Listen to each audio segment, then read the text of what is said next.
Hi, I'm Haldane Efreskin from Grade 4 Dignity. I would like to thank my classmates for being so friendly and helpful.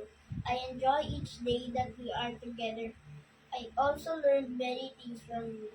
To all my subject teachers, I'm grateful for everything that you taught us. We will remember every lesson and life lesson you teach us. Thank you for your patience in explaining every lesson to us.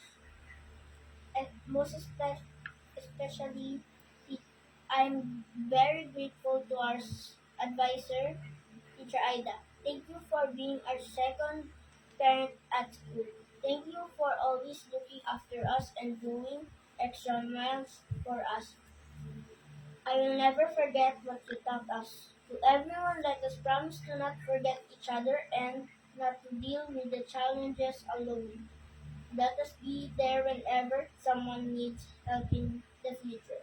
Let us promise that we will be in touch when no matter what, and remember that this is farewell is only a goodbye to our grade 4 days and can never be a goodbye for our friendship.